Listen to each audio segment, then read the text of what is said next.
Okay, we're good. Yep, yep, we're good. Okay. Ladies and gentlemen, thank you for your patience. We had a matter that we needed to deal with and close, and we've dealt with that, and so your patience has been greatly appreciated. We're going to continue with our agenda. So just a couple of things that I wanted to address, some housekeeping ideas. I request that the public sign in at the attendance sheets on my right. Cell phones are to be turned off, and the meeting is being audio and video recorded. I would like to take, we're going to talk about disclosure of pecuniary interest and or conflict of interest. I'd like to read a few that are already in existence. Mayor Bill. Oh, actually, we should have to come into open Oh, first. sorry, yeah, my apologies. Yeah, sorry, my apologies. I'm going to start over because we just blew that.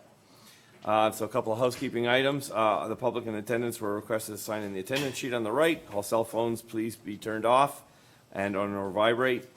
Meeting is being audio and video recorded. Thank you very much for your patience. We have a motion to come out of closed. Councillor Cody. No, Ganaan. Ganaan, you have that one to come out of closed? Who's the one to come out of closed? Okay, yep. Moved by myself and seconded by Councillor Jonker that this council meeting does now resume in open session at the hour of 7:33 p.m. Councillors, you've heard the resolution moved by Councillor Ganaan, seconded by Councillor Jonker. Any comments or questions? Just note the record there, Mr. Mayor, that I did declare a conflict in that closed session. And came out, yes. Any other comments or questions? Seeing none, all those in favor? And that's carried. We have a closed session directive, and that was Councillor Riley. Councillor Riley. That's this one, right? Right. Yep. Thank you, Mr. Mayor. Okay, so I have that, that the Township Solicitor be and is hereby authorized. Pardon me? Oh, sorry. We're all out of sync here. All right, moved by myself, second by Councillor Rayner, that the Township Solicitor be and is hereby authorized to proceed as directed in closed session with respect to a solicitor-client advice legal matter, specifically a possible LPAT appeal relating to an application for rezoning as submitted by Sandra Gibson, file number 1601000219, and back at the August 12th, 2019 council meeting. Councillors, you've heard the resolution. Any comments or questions? Seeing none, I will be declaring conflict on this as well, Mr. Mayor. Thank you. okay. Any others? Seeing none, all those in favor? And that's carried.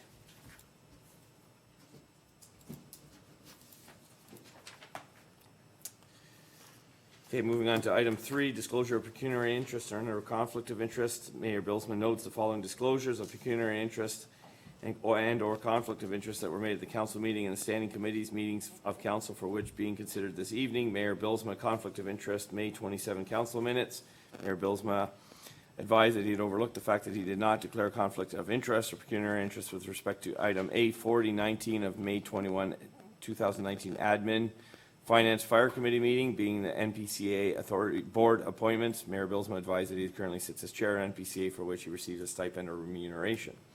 B, Councillor Trombetta, conflict of interest, June 17 Public Works Rec and Arena Committee confidential minutes.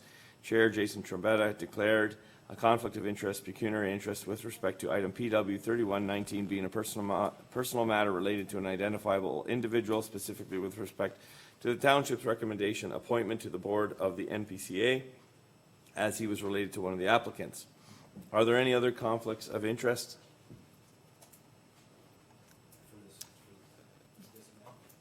You should. Yes, Mr. Mayor, I'd like to declare a pecuniary conflict of interest for item P75-19 in regarding to that I am within the vicinity and it could be show that it affects my judgment. So Okay. I just want that note for the record for the clerk. Should get that all set up for you. Thank you very much. Any other conflicts? And at this time, we're going to stand, sing O Canada, And the opening petition will be done by Councillor Cody. O Canada, our home and native land, true patron love, in all thy sons command. With glowing hearts we see thee rise, a true north, strong and free. From far and wide, O Canada, we stand on guard for thee. God keep our land glorious and free.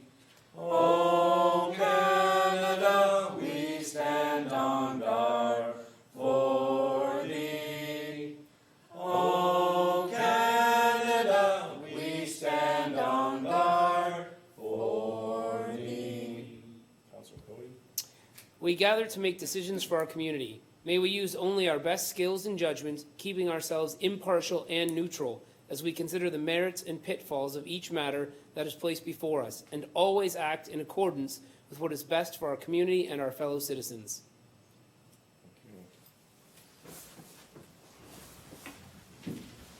At this time, I'd like to ask if there are any members of council who wish to change orders on the items on the agenda. Thank you, Mr. Mayor. I'd like to ask that we move the minutes from the Planning, Building, and Environmental Committee meeting forward, please. Okay, any others? All right, then, we'll move that forward. That'll be item, where are we here? 13A. So Councillor Gannon, you have that resolution? I do. Moved by myself and seconded by Councillor Jonker that the minutes of the open session portion of the June 10th, 2019 Planning, Building, Environmental Committee meeting be accepted, and that the recommendations contained therein be approved with the exception of items. Do we need to put an exception in? Yes, we will have to, but due to Just leave it for now? Councillor Trombetta's conflict now. Okay. And that the confidential minutes relating to the closed session portion of the June 10th, 2019 Planning, Building, Environmental Committee meeting be accepted, and that the minutes remain confidential and restricted from public disclosure in accordance with Section 239 of the Municipal Act.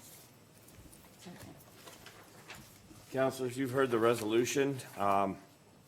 Moved by Councillor Gannon, seconded by Councillor Jonker. The item P75-19 was the exception. So on the balance of the planning minutes, and we'll deal with P75-19 shortly. Any comments or questions? Seeing none, all those in favor? And that's carried. On item P75-19,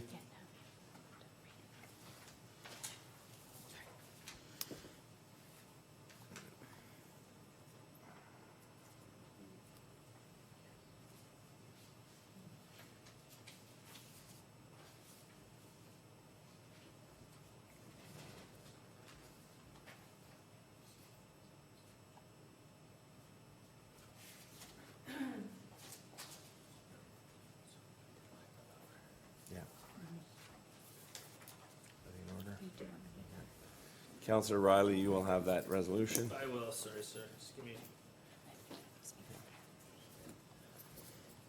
Okay, so.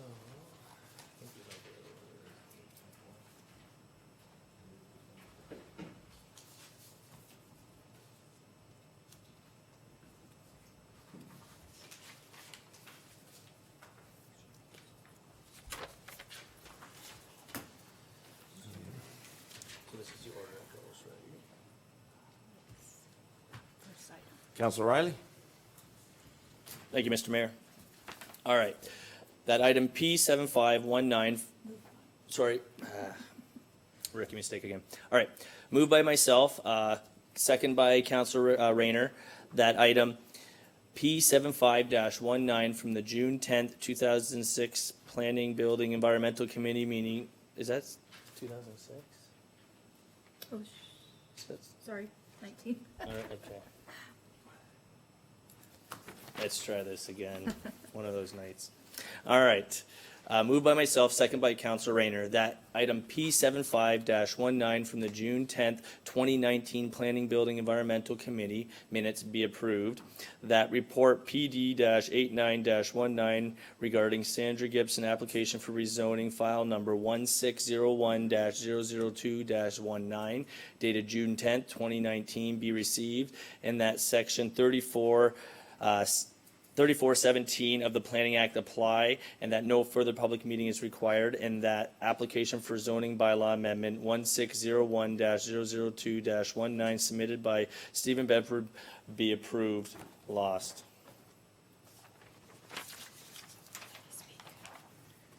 So it's moved by Councilor Riley, seconded by Councilor Rayner. I'd like to, any comments or questions? Go to the clerk for a comment. Okay, to explain the process for reversing a decision that's made at committee, we would have the motion on the table, and if council wished to further consider that motion, they would first need to lose the committee's motion. It's a double negative, it's a loss, and I know that's very confusing, but that at least gets the motion back on the table, and then we would deal with the original motion, and how council sees fit. Everybody understand that? So you don't, if you want to further consider that, that item, you have to lose this first motion, but I'm just explaining that. Okay, so I'm going to ask for all those in favor and opposed. And that's defeated, and it should be noted that Councillor Trombetta did not vote, but that was lost, which means item PD18, file number 160219 is back on the floor. P7519. Councillor, Yes. That's after, right? Councillor Riley, you have a Thank you, Mr. Mayor. motion before you. Moved by myself and second by Councilor Rayner, that report PD-8919 regarding Sandra Gibson application for rezoning, file number 1601-00219, dated June 10th, 2019, be received, and that section 3417 of the Planning Act apply, and that no further public meeting is required, and that application for zoning bylaw amendment 1601-002-19 submitted by Stephen Bedford be approved.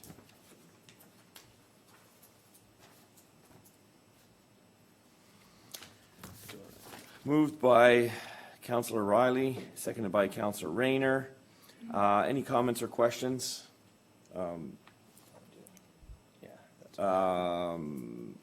Councillor Riley? Thank you, Mr. Mayor. I would like to bring forward a referral motion, if that's all right with you. Go ahead, yeah. Well, it says referral here, but it's, oh, it's changed down there. Okay, up at the top it says deferral, but a deferral. So I'll read the whole Yep, please go resolution here. Okay. So moved by myself, second by Councilor Rayner, that item P75-19 from the June 10th, 2019 Planning, Building, Environmental Committee. Sorry, I'm just making a little adjustment on the sheet here. Committee amendments regarding Sandra Gibson application for rezoning, file number 1601-002-19, be deferred to August 12th, 2019 council meeting. Councillors, you've heard the resolution moved by Councillor Riley, seconded by Councillor Rayner. Any comments or questions? All those in favor? And that's carried. The item has been deferred. And Councillor Trombetta did not vote on that one again.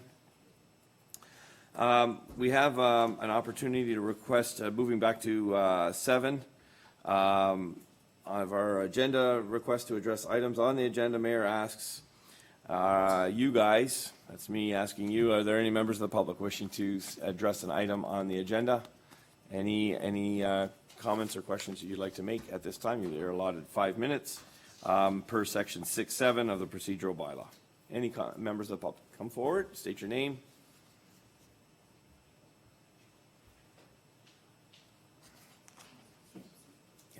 So state your name and your address. Oh, she has an appointment? Okay. Sorry, Yeah, my apologies, yes. Yeah, okay. Seeing no other members of the public who just want to come forward, you know, ad hoc like, okay. Oh, she has an appointment for, okay, yes, all right. Okay, so then we're going to move up to appointments, seeing no members of the public. We're under appointments presentations on number, or letter A, members of Joint Accessibility Advisory Committee, introduction to members, launch We Are Accessibility Award Campaign in 2019-20 Work Plan. Please come forward. State your name for the record, although you're well-known. Not that well known, am I? Oh, yeah.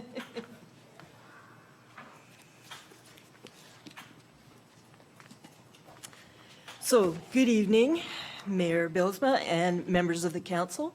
We, Nick and I, are representatives of the Joint Accessibility Advisory Committee. My name is Karen Lemieux, and this is Nicholas Bowden. And as representatives of the committee, we are here to tell you about who we are and just what we do. We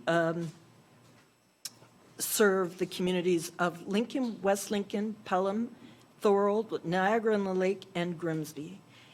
The Accessibility for Ontarians with Disabilities Act 2005, or AODA for short, addresses the accessibility needs of people with disabilities through accessibility standards in the areas of customer service, information and communication, employment, transportation, design of public spaces. Our role is to assist the council and the staff in creating an accessible community by ensuring compliance with the Accessibility for Ontarians with Disabilities Act, and to work with the community at large to educate them on accessibility issues. So not just here in council for the municipality, but now we're looking at what's going on in the community for businesses and stuff. We're going to try and help them a little bit too, because you guys are all doing pretty good at making your buildings pretty accessible. To that end, today we are here to announce the launch of this term's We Are Accessible campaign. The campaign recognizes local organizations and businesses who have made efforts to provide accessibility for people with disabilities in their communities. Campaign involves volunteer JAAC committee members who will be actively canvassing their local municipalities and conducting checklist assessments. This assessment includes reviewing exterior and interior access along with customer service experience. So through the assessment process, businesses or organizations scoring 80% or higher will be awarded with a We Are Accessible decal to display on their location. Now, already previous to this council, we had already spoken to some of the members of the public and the previous council, and in this particular town, we have already done a couple of trial access checklists, and I've been to like Giant Tiger and to the Tim Hortons, and I'm going to talk to the people at the Home Hardware and you know, a few of the local little businesses. We've also done the Bench down in Beamsville. We've done JJ's down at the waterfront in Grimsby. So we've done a few, and that was sort of our trial run just to get past some of those spots. So now we're looking at opening it up a little wider, and we're going to talk to people from the Chamber of Commerce and other groups as well, and just make sure that, you know, maybe we can get our word out there of what makes things accessible. It's not just for visible disabilities like I have, but it could be for an invisible disability, something you don't necessarily see, but people have these disabilities that they may have problems. Maybe their vision is low, maybe they have a mental health issue and they just find it hard to be in the bright lights, stuff like that. So we're going to look at a lot of that stuff. But anyways, we're trying to make it so that it's a little more aware, and we're going to give little awards and a decal that can be put on the door of whatever business we may have been to if they pass. And we have like a checklist that we'll use, and so that's our plan. So our word to you is that we'd like the council's support on this initiative, and we would challenge you to identify organizations or businesses in your area that should be acknowledged as part of this campaign. We would welcome any comments. Thank you very much, Ms. Lemieux. Are there any questions from the council? Councilor Riley? Thank you, Mr. Mayor. I don't really have any questions. I just want to thank you both for the great work that you guys are doing for our community. I think it's very forward-thinking, especially for businesses, to be able to have that information that you're able to provide them with and equip them with. So I thank you guys both for everything you guys do in your whole committee. So appreciate that. Any other comments? Councilor Ganahan? Yeah, I don't have a question either, but I think that in my first 2 years on council, I didn't know much about what was going on with the JAC, with the Joint Accessibility Committee. But I think that you have upped your game considerably. I've been now in, here where you've had a couple of presentations here, and in particular, I think the public needs to know that they also represented themselves well and got information out to the community via the Age-Friendly Advisory Committee, where they took part, had many members there, and had lots of questions and people coming by to ask about the things they do and how to access supports if they needed them. So, good job. Thank you. Any others? I'd like to just, I know that just recently we had an opportunity to work together to solve a problem in our community with one of the members that had an accessibility issue, and I'm pleased to say that we've made some progress towards resolving that, and we appreciate your helping us and assisting the township with that. Excellent. Seeing none others, thank you very much for your time. Okay. I have some business cards if anybody is interested. Or Okay. Yeah. Do you want a copy of the speech? Yes, please, if the clerk could have your notes.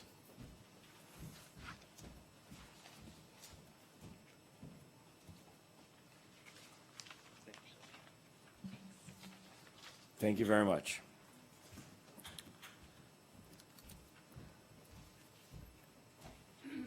At this time, I'd like to call upon Danny Gabriel, President of Mars Homes, and the floor is yours. Make your presentation, sir.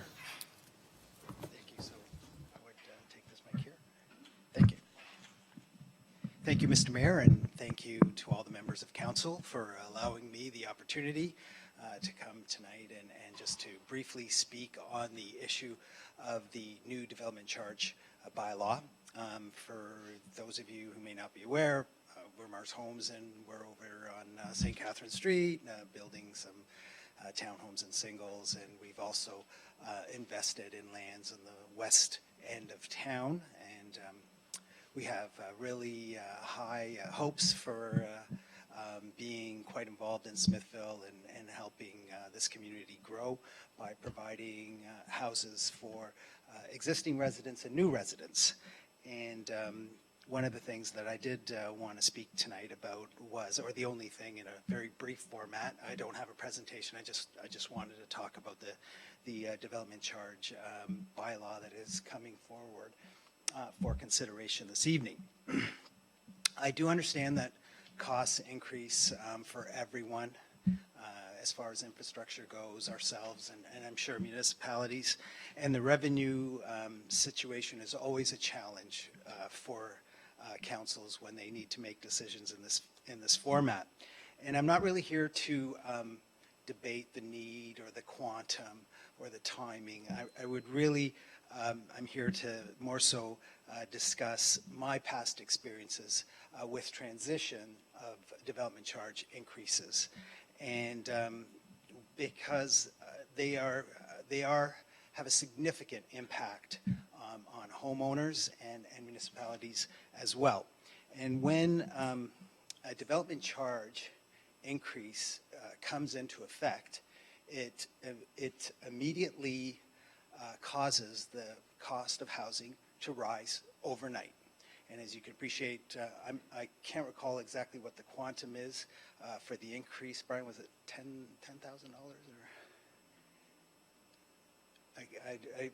There was no, something to that effect, but that is the increase overnight. And so that has an impact on people who've already purchased a home and may not have closed it yet, and a permit may not have been filed. And it also has an impact as far as competitiveness from this municipality versus a different municipality.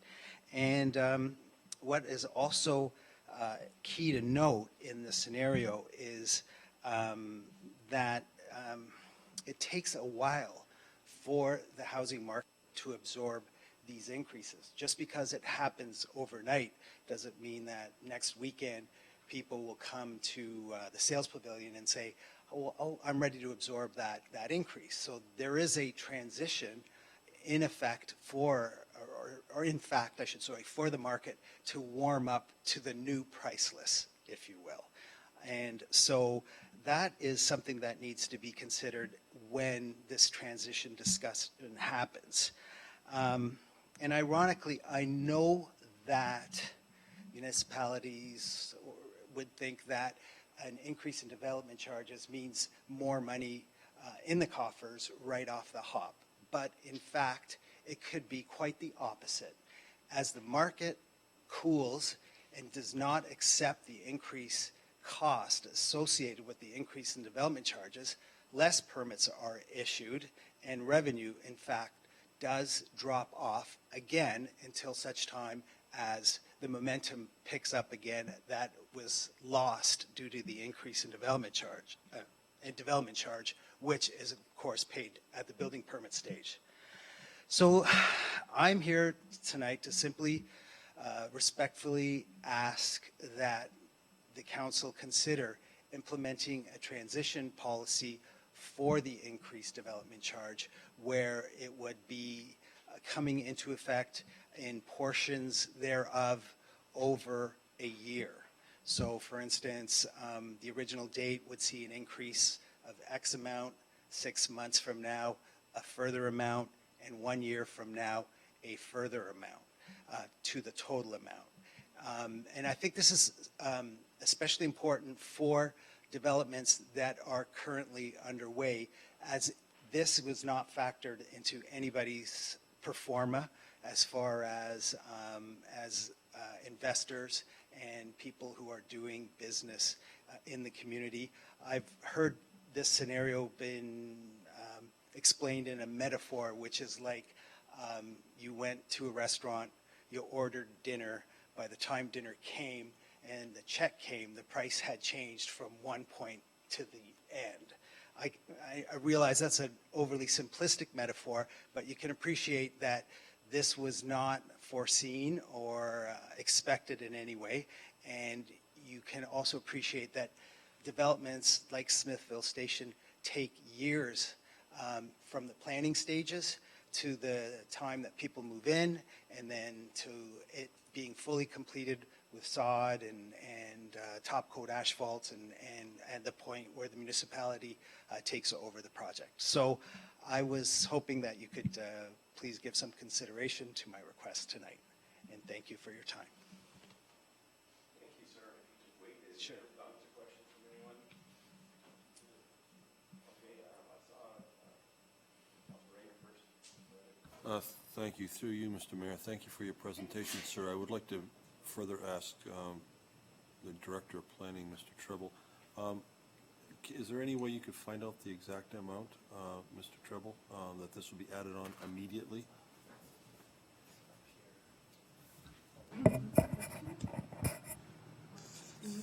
Through you, Mr. Mayor, the question is with respect to the impact? Yeah. Donna will have those numbers Thank for you. sure. Through you, They're- Mr. Mayor, to Ms. Flippus. Through you, Mayor, to Councillor Rayner.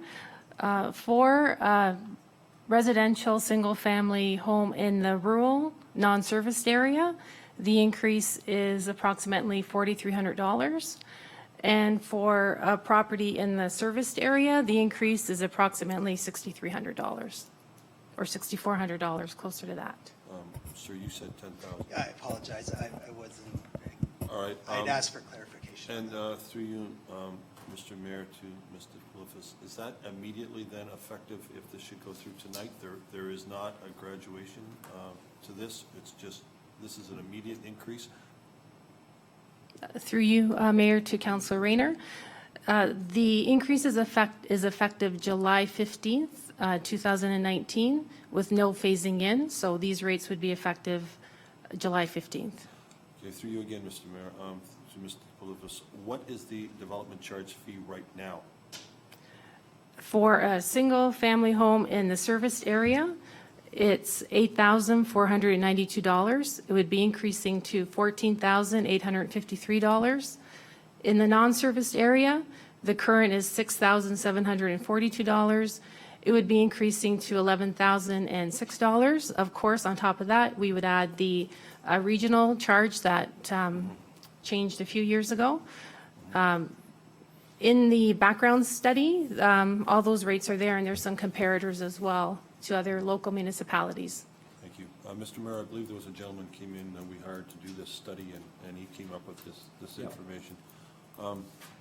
My question back to staff, and this gentleman brought it up, if you're in the process of purchasing and you purchase prior to this date, are you still affected by this if the closing date is after July? Like, when does this take effect? Is it got to be when the deal closes, or as long as you sign a deal prior to this date?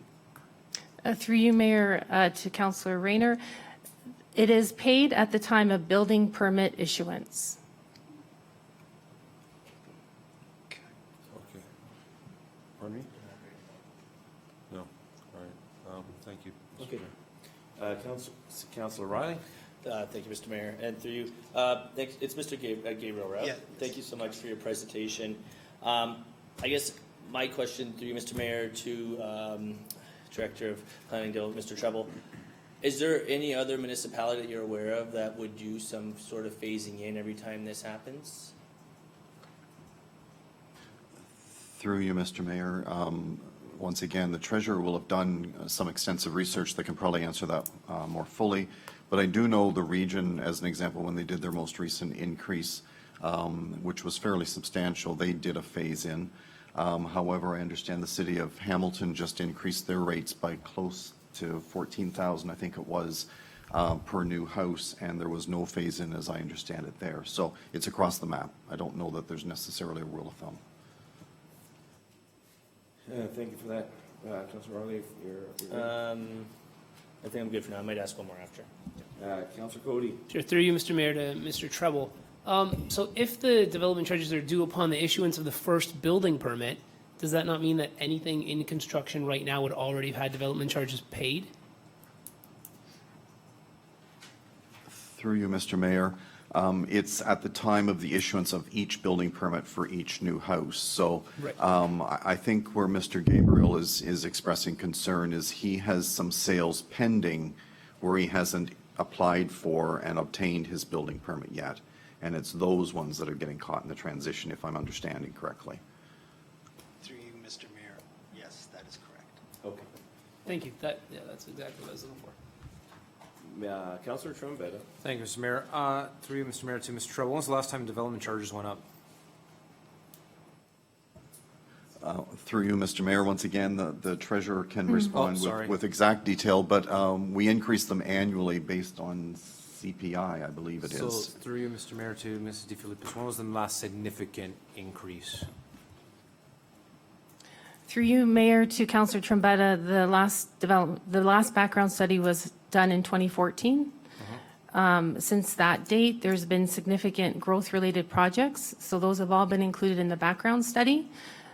Significant change from the study that was done in 2014. And then each year, there is an inflation factor added to that fee. Okay, so, sorry, through you, Mr. Mayor. So in 2000, do you know what the price was, the development charge in 2014, Mr. DeFilippis? don't know the exact amount, but it would have been less than 8,500 and 6,700. It would have been close to that because the inflation factor, I think it's maybe max 2% a year. It's based on the construction index. The last few years have been a bit higher, but at the beginning, it was not that high. Okay, thank you. Thank you, Mr. Mayor. I'm going to go with Councilor Rayner first. Thank you, through to Ms. DePolifus again. So you're saying it's 6,700, I'm taking the country because that's where I live, 6,700 for the country, and then you're going to add 4,300 on that, is that correct? That's correct. So this is like it's almost double. 40%. 40% increase. Yeah, instantaneously. If I would have support from other councillors, I would like to see this graduated a little bit gentler than this. This is 6,700 and all of a sudden you're whacked with a 4,300. That's pretty wicked, all at once. And it doesn't seem like it's necessarily in the best interest of anybody except the one collecting the money. So I would kind of like to see this a little gentler. This, for people who are building in the country, for example, we don't have any services. Like, I know I paid a lot I just got my permit last year and for the roads, for the region, and yet I'm not on a regional road, I'm on a municipal road. So all I get from the region is garbage pickup. So anyways, and even that hasn't been great this year since they've changed hands. But, you know, there isn't much that you're getting for your money, and now they want all this more. It's just bleeding us dry. You can only take so much. I would be in favor of a graduation scale, that this could be brought in a little more respectful of the people out there that are trying to make ends meet. Okay, thank you, Councilor Rayner. Councilor Cody. Yeah, through you, Mr. Mayor, Mr. Trouble, do we have a rough idea of how many homes would be in this situation right now, like pending building permits that have not yet been approved? Through you, Mr. Mayor, the main development that would be impacted, I suspect, is represented by Mr. Gabriel here tonight. I don't know a number. I think we have to defer to the gentleman at the podium.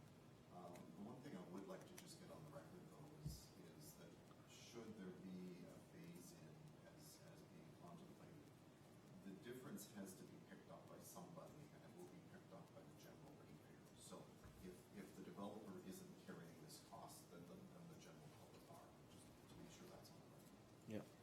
I'm going to go to Councilor Ganam, and then I'm going to catch you guys on this side. Thank you, through you, Mr. Thank you, through you, Mr. Chair. I'm wondering too, Mr. Gabriel, first of all, you've talked about this.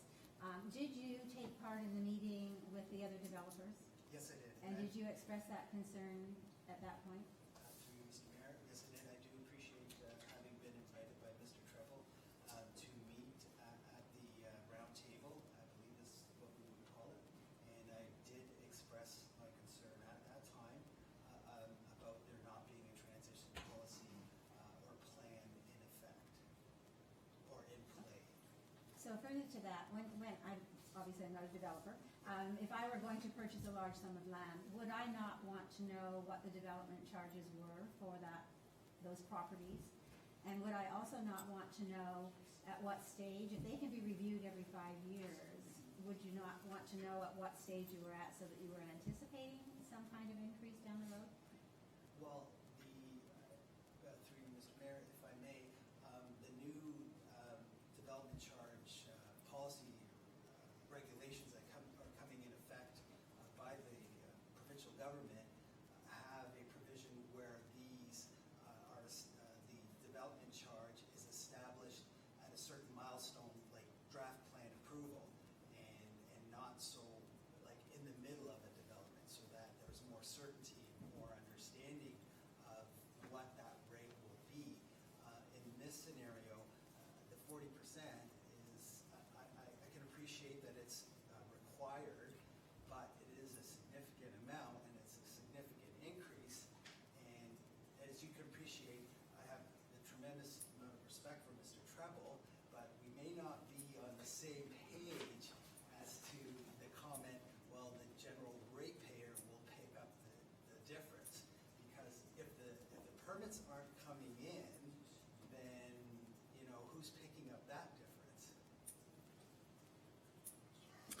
Yeah. Okay, I'm going to come back through you again, Mr. Chair, to Mr. Treble. Do all the developers, did most of the developers who took part of the roundtable feel the same way? We have several who are building in our area right now. I'm just wondering if this is a common thread or if this is something that is sort of a one-off. Through you, Mr. Mayor, the general sentiment of the meeting, I think, was expressed by Mr. Gabriel and Mr. Manson. The others simply did not speak to the matter, really. They stayed silent. We had most of them represented. Phelps Homes was not able to attend, but I'm trying to coordinate a meeting with them. And R.A. Khan was not in attendance, but most of the rest of them were around the table. I did have a follow-up phone call the next morning to advise that the comments expressed by Mr. Gabriel were not necessarily shared by all of the people in that room that day, but they didn't say that in the meeting. So I'm not sure it's shared by all. Okay, and then Councillor Trombetta. Thank you, Mr. Mayor. Just a couple comments here. I think we're really significantly lower than our neighbors to the west for development charges. The other thing too is our Director of Finance did her budget this year according to these development charges that we're collecting. So either we have to go back to the drawing board if we change the scope on how we're collecting development charges. We have these development charges slated for our progress for the year of what we've intended to do in our municipality. So if we go ahead and change it, then we really change the scope of what we're planning to do in our municipality coming forward. Again, I'd like to say, and I thank you, Mr. Gabriel, for coming out. We are significantly a lot less than our neighbors to the west, which I'm quite sure I've known we've done a lot of work out there. But the reason why we do our increase is because we have services that we have to maintain as well out here, and we want to better our community as well. And unfortunately, it comes at a cost always, but I wouldn't, as myself, I'm sorry, Mr. Gabriel, but I won't be in favor of changing them because we've slated a lot. Maybe if this came before budget time, it could have been something different, but unfortunately, we've slated a lot for progression for this year and the years to follow for these development charges. So at that point, Mr. Mayor, I just want to make that comment noted. Okay, thank you. Mayor or Councillor Riley? Thank you, Mr. Mayor. I haven't heard that Everybody, before yet. yeah. It's just Councilor Trombetta said, like, this is something that's already kind of been factored. Now, I understand what Mr. Gabriel's saying as far as that's possibly, a good run the risk of stunting some growth. But I think everyone understands that it's the new growth that kind of helps pay for the rest of the growth. And as building permits and stuff like that start to come down, regardless of what rate it is, there's going to be some kind of fallout of some capacity. So whether we need to put more money into roads or whatever it is, it's got to come somewhere. I'm not against the idea of having a very, very, very, if I wasn't clear, very modest transition. Because I could imagine the homes that are probably just on the verge of opening up tomorrow or a week from now, not being aware of how all that stuff kind of plays out. They just negotiated and they're trying to dot the T's or cross the T's, dot the I's. But at the same time, that would be such a very, I would only be interested in something that I was maybe looking at like a 1 or 2 month grace period to help ease those immediate ones than anything else personally. But again, I think that's up to us. My question though, so in some of the other communities that you guys are also developing, have you got a chance to reach out to those councils as well? So I'm looking here at what the other municipalities are charging, and we are still, even after the rate change, significantly lower than some of the higher tier ones. We're actually almost on par with Thorold. I think Thorold's just a couple $100 less than us. So again, this is not something that's going to be just isolated to West Lincoln. This is something that's going across the region, if not broader, I guess. So the question is, what else are you guys, I guess, not just you, but other developers are doing? Are they trying to get all councils across our municipality, or are we just kind of one in a few? Through you, Mr. Mayor, it depends. I mean, in the case of Hamilton, in the last development charge bylaw, they did phase in. This time they didn't. So each municipality is different. I'm not making a presentation at the City of Hamilton with regards to their development charge bylaw, truthfully, because I just feel that this one is such a large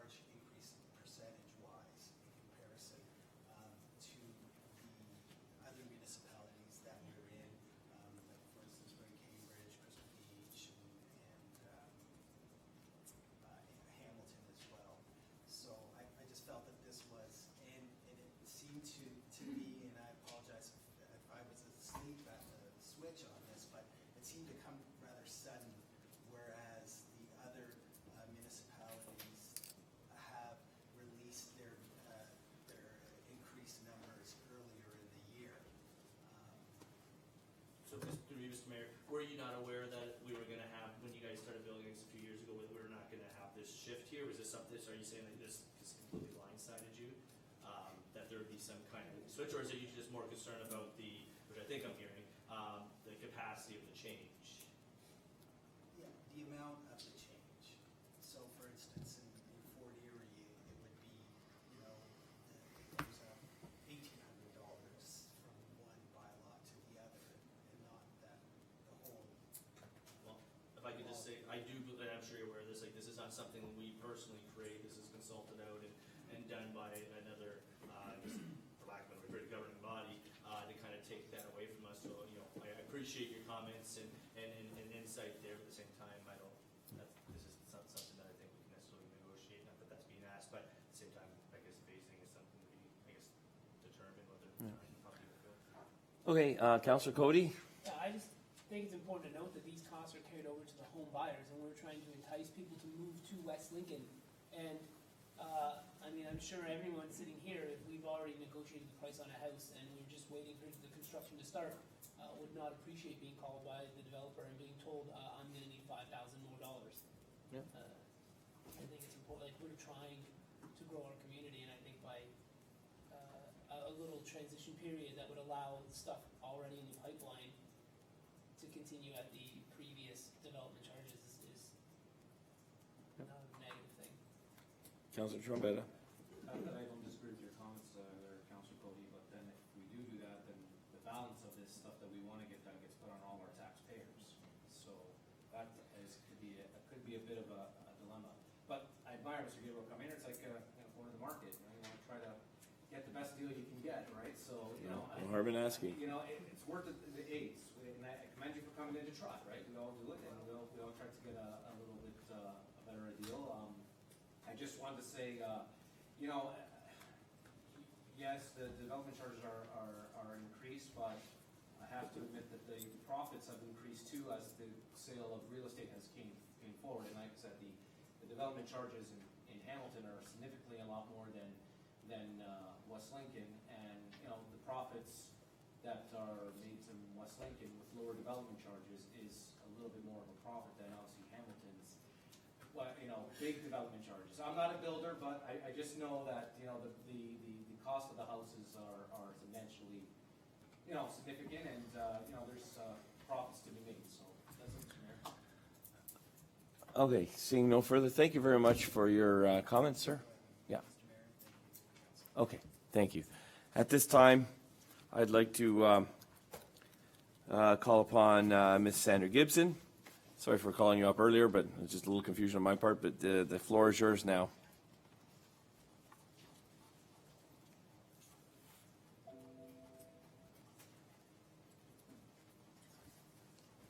Hi, I'm Sandy Gibson at 9003 Concession 5, Pacer Center. Thank you, Mr. Mayor and Council, for allowing us to speak today. I'm horrible at guest meetings, so I'm asking if my husband could read the presentation today. Sure, of course you can, yeah. Yeah, my name is Dave Gibson from 9003 Concession 5, Mayor, members of the council. Okay. We started this journey back in April 2018, spent hundreds of hours researching and preparing over 250 documents, including business plans, standard operation procedures, security clearances, site planning, equipment reports, methods, etc. The list goes on and on. We've also financially invested well over $40,000 that I can account for between various consultants, planners, fees to townships, and Health Canada. Prior to submitting our application to the township, we were under the impression that if we hire a planner and our application meets all the rules, regulations, and bylaws set out by the regional official plan and the township official plan and the township zoning bylaws, then we should have no issue getting approval. So we made sure to thoroughly address everything prior to paying the $6,800 application fees. Our Health Canada micro-producer application, including all documents required, security clearances, standard operating procedures, and site plans, have met all their requirements so far. After being back and forth forth through the stages and have completed a preliminary and high-level review. Now awaits council's approval to continue to the next stage of the building the facility. Even if approved from council, we will still be at the mercy of Health Canada and ongoing inspections and approvals until final license is approved. Once operating, we will have daily logs and record keeping for security, people in the facility logging every movement that's made, odor control, fertilization schedules, logs of each plant at each stage from cutting to testing to final packaging, etc. These logs and reports will have to be readily available for Health Canada at any given time. If we don't comply, we are subject to losing our license and yearly renewal. During the public meeting process, you spent a lot of time talking about windmills for some reason and comparing us to an LP that's in Fawn Hill instead of comparing us to similar indoor facilities that a few council did investigate up in Highway 6, I believe, and I believe you stated there was no smell problem up there. We realize and understand that the facility in Fawn Hill does leave a bad taste in people's mouths, but in fairness, it is no comparison to what we are attempting to build. The bylaws are probably different in Fawn Hill as well. I have no idea. After speaking with some people in the industry, it seems Health Canada is working with them to address these concerns on the odor in the up and standing LPs around. I feel we should not have to pay for their mistakes, but spend any unnecessary time with their issues. We should focus on how we can avoid them. I feel that this is a good facility for West Lincoln to start with and set a high standard example to the future growers in the community. Given that each application will be different and dealt with individually, I'm hoping that these rules, regulations, and bylaws will be held to the highest standard. If we are denied, then there is no motivation for future applications, because even if they do their research, work really hard to meet all requirements, pay to hire a planner, and pay all the fees that are required for the applications, and they're still going to be denied, then why would anybody want to go through this costly and lengthy process? This is what we don't understand. Feel like we were used as a guinea pig at our own expense. People will continue to get their personal grower licenses with no rules and regulations. Some of these personal growers can hold up to 4 licenses and grow over 2,000 to 3,000 plants legally. This will create even bigger issues in townships and law departments, and it's going on right now. If approved, we will be working hand in hand with a very experienced cannabis consultant who is focused on micro-cultivation licenses to make sure that we are compliant every step of the way. We also want to avoid any costly mistakes.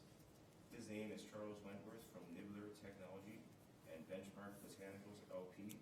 He has advised me that he will gladly work with council and township to provide anything needed, as he has a lot of experience with various municipalities and has sent us a copy of the filtration system I will be using for the facility.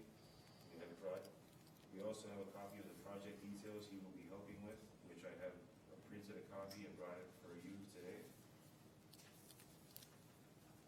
I would also like to make note that we had the option to apply for a standard licensed producer cannabis license, but decided to go with the micro, even though we had to follow the same bylaw setbacks and licensing. And with the micro, we're subject to a maximum canopy of 2,150 square feet of grow space. We had no intentions from the start to go big, and the micro was a perfect fit for us as a small craft cannabis family-run business. We can sustain as a family and still enjoy our home without an industrial feel. Sandra and I have been together for 26 years, raised 2 beautiful, smart daughters, and both of us worked since the age of 14, never been unemployed, have built successful businesses together.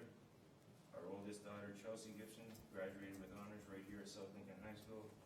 She continued her education to graduate from Laurier University with a business degree. She is now a financial analyst for a successful beverage company in Toronto, and in the process of getting her CPA. Our second daughter, Madison, is in her 2nd year of marketing at Niagara College and has a strong business sense. Who are we? The public asks. We are good, hardworking, tax-paying citizens of West Lincoln.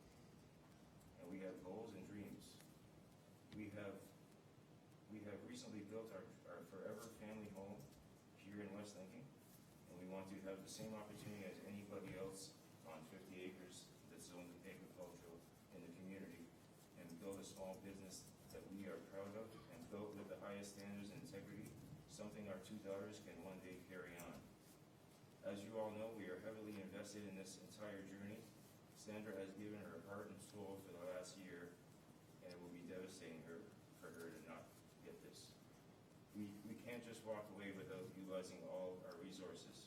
If this goes to an appeal, it will be out of no disrespect to any council, please believe this, especially to Mr. Trombetta, who is our neighbor. We invite you to come over anytime. We invite you all to come over anytime. We will continue to be as transparent as we have been so far. We are asking respectfully to council if you could reconsider everything we have presented, and hopefully you had the opportunity to view the info session recently sent from Health Canada that Sandra sent. We please ask you to reconsider and let us start our family business. Thank you. Thank you very much. If we could get a copy of the speech over to the clerk, and at this time, I'm going to ask any members of council to, if they would like to ask a question, go ahead, Councillor Riley. Yeah, Mr. Mayor, I don't have a question. I just want to thank you both. That was beautifully said, and really do appreciate you guys, how cooperative you've been throughout the whole process. So thank you guys very much. Thank you.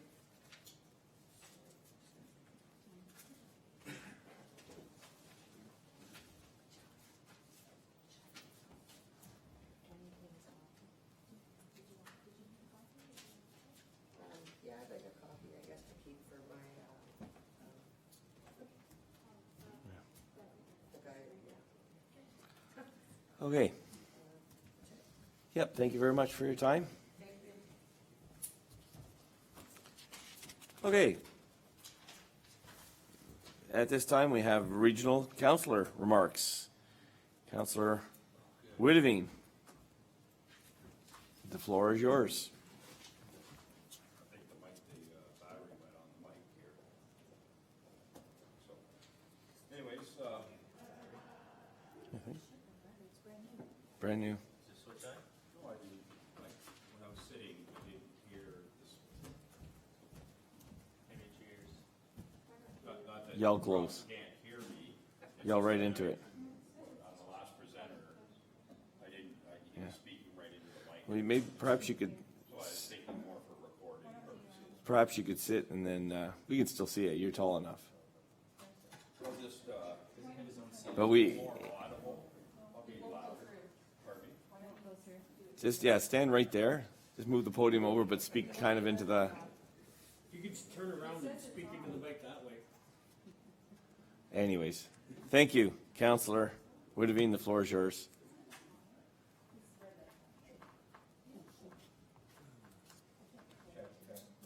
Hello? Hi. Okay, they'll pick it up. Yeah. I'll speak, Down. directional. Sorry for all those that are watching over the, this. So anyways, thank you, Mayor and members of council. Glad to be here again this month to, update you on some of the involvement that I've been in at the region. So, I'll start with a quick update on some committee reports that we've, the mayor and myself have been involved with the Public Works Committee. We talked about how the implication of amalgamation would affect our gas tax rebates and in a way that cannot be leveraged. So this is important for our municipality, but still no news of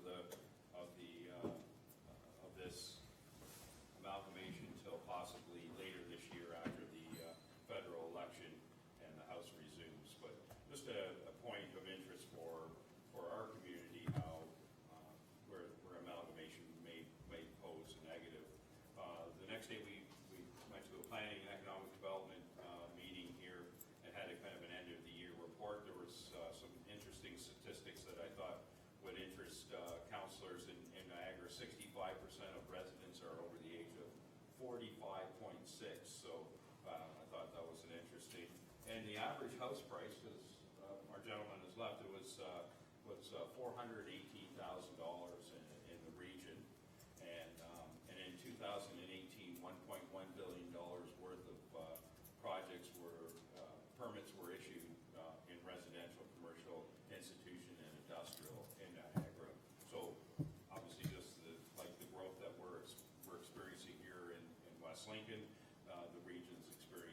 growth and those type of things are developmental charges and that are important.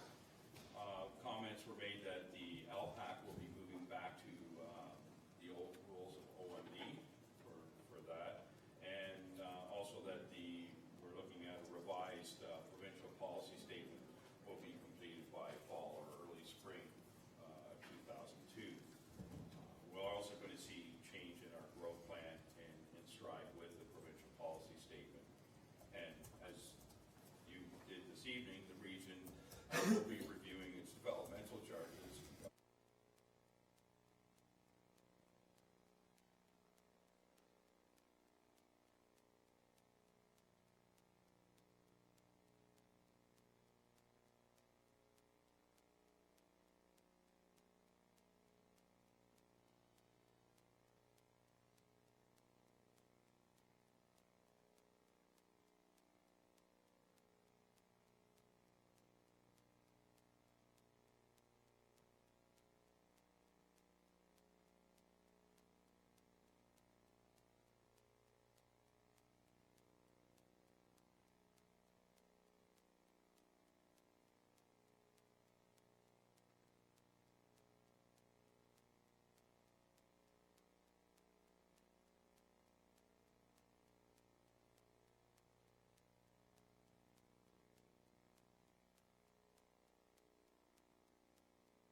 Okay.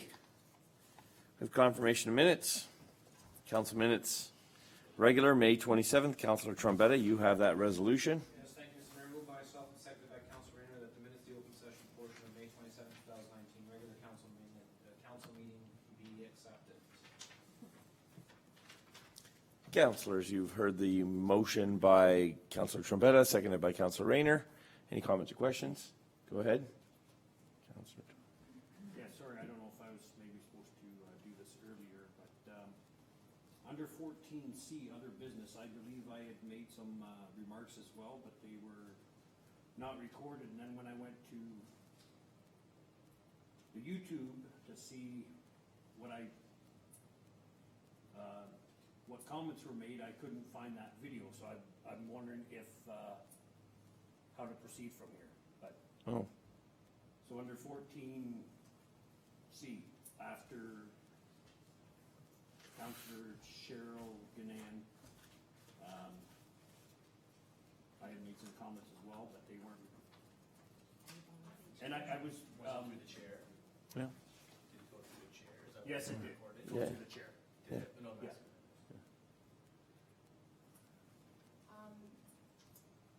The minutes from the May 27th council meeting did not tape. There was a power outage prior that weekend. I think we had a very bad storm.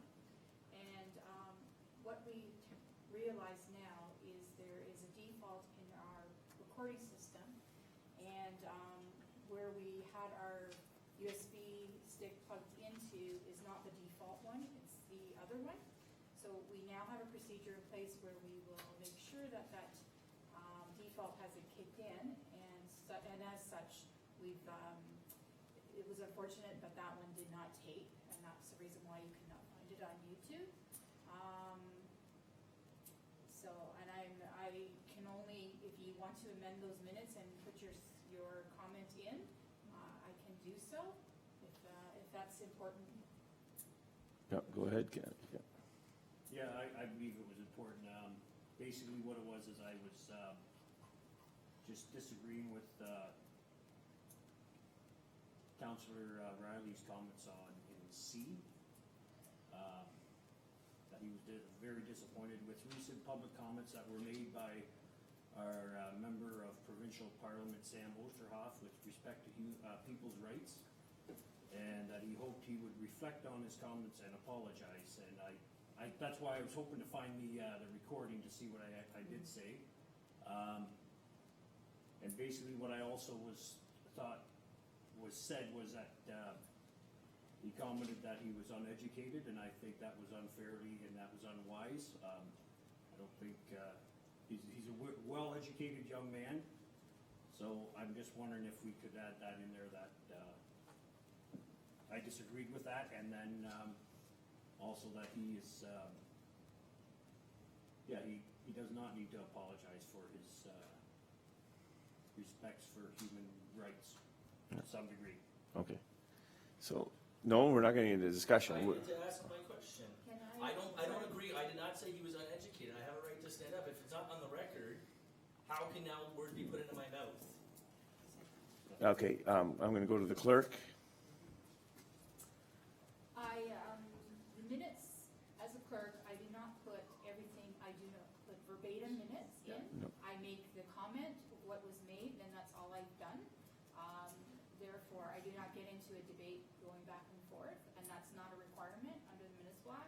I only record what the issue was, and that's what I did. So I'm just verifying what my responsibilities are to those minutes. Okay. Okay, then can we add under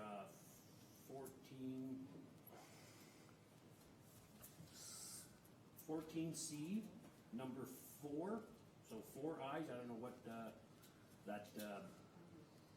Okay. Ivy, yeah, go ahead. that I just personally expressed my support of Member of Parliament Sam Osterhoff in regards to his stand on people's rights. Okay. And that he didn't need to apologize. Okay, we'll leave it at that. Those will be. Do I want to read it out? how do we proceed? We've never had a situation like this. Just he just wants it.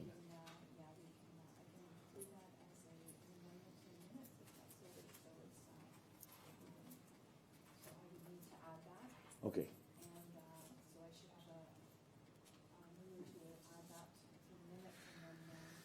We'll say that Councillor Jonker, would you move, you're moving an amendment to the minutes. Can I get a seconder?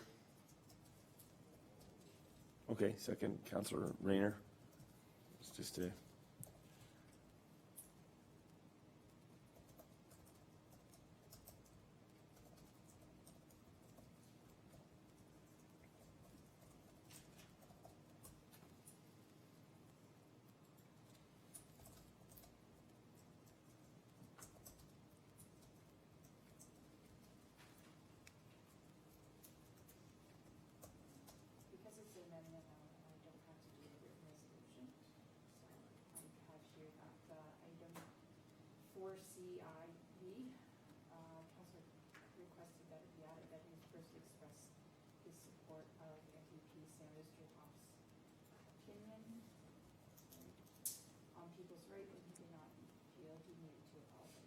Okay.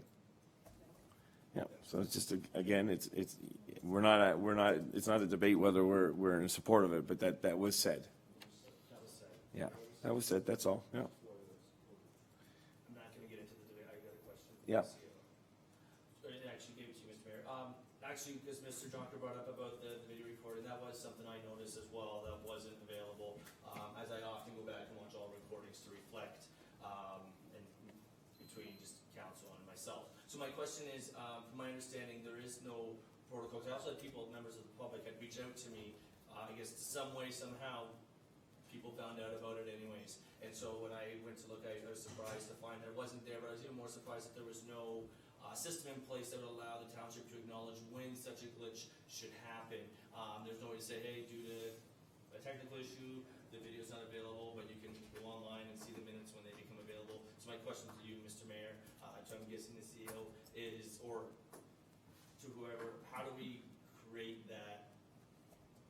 Fallback. Yeah, 'cause I feel like there needs to be that line of accountability of like, okay, this was just an honest mistake versus say hypothetically, this happens, I don't know. Yep. 8 times out of 4 years, and I'm sure nothing suspicious happened, but it kind of removes that doubt when we can acknowledge that mistake, you know, whether it's within or beyond our control. So I don't Okay. really know where to go with this. The CAO will answer that question. So thank you, Mr. Mayor. Through you, Mayor, to Councillor Riley. First of all, hopefully it never happens again, because we do have a new protocol in place. And if there's a motion from council for us to do that sort of work in the event that that happens, I will definitely implement it. Okay. I'd like to make that motion when the time's appropriate. Okay.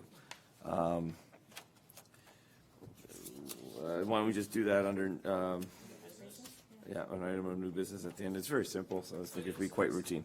Okay. Then we're still back to the minutes as a whole. They've been amended. Oh, no, we're going to vote on the amendment. All those in favor of the amendment? And that's carried. So as amended, the minutes as amended from the open session portion of May 27th. Any last comments or questions? All those in favor? And that's carried. Okay, thank you very much. Minutes, a public meeting under the Planning Act, June 10. Councillor Riley, you have that resolution. Thank you, Mr. Mayor. Moved by myself, second by Councillor Trombetta, that the minutes of the public meeting held on June 10th, 2019, under section 34 and 51 of the Planning Act with respect to A, zoning bylaw amendment, Township of West Lincoln housekeeping amendments to the comprehensive zoning bylaw file number 1601003-19. B, zoning bylaw amendment, Surinder Sign file number 1601-008-19. Thanks. C, zoning bylaw amendment and draft plan of condominium, Fred and Joyce Bosher, file number 1601-009-19 and 2000-088-19 be accepted. And on behalf of Councillor Riley, he will, I'm sure, apologize for I attempting names, yes, we know that. We're all in that box from once in a while. Any comments or questions on these public, the minutes from these public meetings? Seeing none, all those in favor? And that's carried. Thank you very much for that. Communications, there are no communications, so at this time I'd like to provide some brief remarks for the month of June. I'm going to talk about things that were in the past and then things that are in the future. I think it would, I had the opportunity last week, Tuesday, to visit with Minister Rod Phillips of the MOCC. So I did this on behalf of the NPCA, but I just thought it's an important opportunity. So as mayor, I want you to know that I also that I attended. So as a point of information, I had an opportunity to speak with the Minister of Environment and Climate Change, Mr. Rod Phillips. I won't say too much because the next day he was shuffled out of that post and he was put elsewhere. Now, not all is lost. The minister, the new member, the cabinet minister that went into the MOCC is Mr. Jeff Urich, and I have spoken to him in the past, so we're still represented in there by a presentation from this council, so we're very thankful that a minister that we have already had an engagement with from this staff is now in the MOECC. And we had an opportunity with Mr. Treble, myself, and Mr. Treble and myself to visit with the new Minister of Environment and Climate Change. You should also note that Mr. Phillips did move up to finance, so now we have some connectivity to the Minister of Finance, which is also very, very good. So just wanted to make that. A couple things that are coming up that I'd like to, on Saturday afternoon, the Gleaners had a Strawberry Social for fundraising purposes. It was very, very, very well attended. Of course, it was a gorgeous weekend. And so I just wanted to highlight what it was already mentioned that it was part of the farm tour, and it was very impressive to the regional staff and council that attended. And so I just wanted to highlight that. This coming Saturday at 10 o'clock, Big Country Raw will be having their grand opening. This is an exciting business for our municipality. They employ a lot of people, and they're growing at a stellar rate. So I'd just like to highlight at 10 o'clock Saturday morning, BCR will be having their, I'm actually postponing my vacation by 6 hours so that I can attend. Normally, you jump in the car at 6 a.m., try to get through Toronto before traffic gets heavy. I'm going to hang back, and I'm going to send my kids on ahead. They'll get there, and then I'll have to struggle through traffic. But I think it's that important, so I just wanted to highlight that. And that brings me to my last comment, which is I'm on vacation next week, so don't bug me. Having said that, those conclude my remarks for this council evening. Number 13A we've dealt with already. So we're moving on to B, Admin, Finance, and Fire Committee. Councilor Rayner, you have that resolution.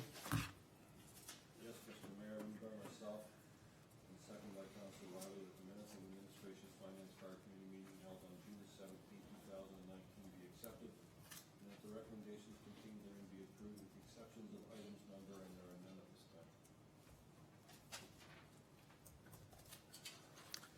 You've heard the resolution moved by Councilor Rayner, seconded by Councilor Riley. Any comments or questions? Seeing none, all those in favor? And that is carried. We move on to Public Works, Rec, and Arena Committee. Councilor Jonker, you have that resolution. Moved by myself and seconded by Councilor Ganan, that the minutes of the Public Works, Recreation, Arena Committee meeting held on June 17th, 2019 be accepted, and that the recommendations contained therein be approved with the exception of item PW-31-19.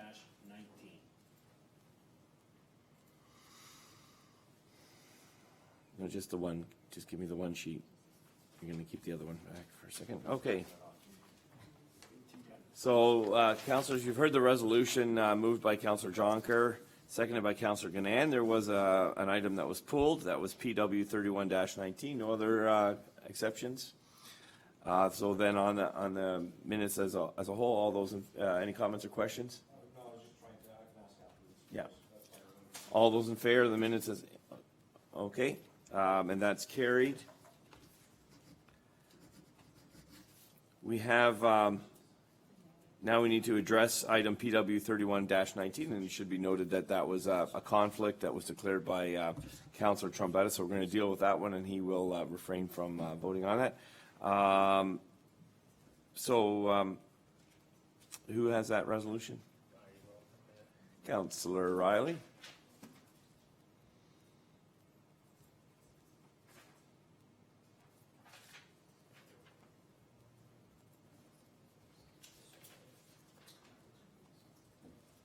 All right, Mr. Mayor, through you, so moved by myself, second by Councilor Rayner, that item PW 31 from June 17, 2019, Public Works Recreation Arena Committee minutes be approved. Item PW 31-191, that the Township Clerk be and is hereby authorized to advise the Regional Clerk that the Township of West Lincoln recommends the appointment of Deborah Kuhn-Peterson as the representative on the Board of Niagara Peninsula Conservation Authority following the end of Mayor Bilsma's 3-month extension that began May 16, 2019, which would then commence August 16, 2019 until the current council term of office ends being on November 14, 2022. And 2, that a new schedule be added to bylaw 2018-114 to recommend the Niagara region the appointment of Deborah Kuhn-Peterson as the Township of West Lincoln's representative on the Niagara Peninsula Conservation Authority effective August 16, 2019 until the current council term of office end being November 14, 2022. Councilors, you've heard the resolution moved by Councilor Roddy, seconded by Councilor Rayner. Any comments or questions? Seeing none, all those in favor? And that is carried. Councilor Trombetta did not vote. And now we have a resolution. Councilor Riley, go ahead. Thank you, Mr. Mayor. Moved by myself, second by Councilor Rayner, that the confidential minutes related to the closed session portion of the June 17, 2019 Public Works Recreation Arena Committee minutes be accepted, and that the minutes remain confidential and restricted from the public disclosure in accordance with exemptions provided in the Municipal Freedom of Information and Protection of Privacy Act. Councilors, you heard the resolution moved by Councilor Riley, seconded by Councilor Rayner. Any comments or questions? Seeing none, all those in favor? And that's carried. Councilor Trombetta did not vote.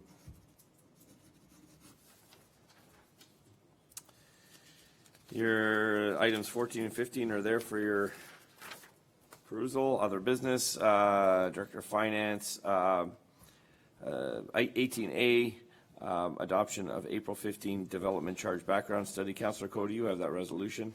I do, moved by myself and seconded by Councilor Jonker. The report RFD T-15-19 regarding adoption of April 15th, 2019 development charge background study dated June 24th, 2019 be received for information, and 2, that council adopt the April 15th, 2019 development charge background study, and 3, that the mayor and clerk be and hereby are authorized to sign bylaw 2019-51 attached as Appendix B to this report, being a bylaw for the imposition of development charges. Councilors, you've heard the resolution. Moved by Councilor Cody, seconded by Councilor Jonker. Any comments or questions? Councilor Rayner. Thank you, Mr. Mayor. Is it possible to forward a motion that this can be done on a graduating basis, say 6 months or something? It is possible. If I get a second.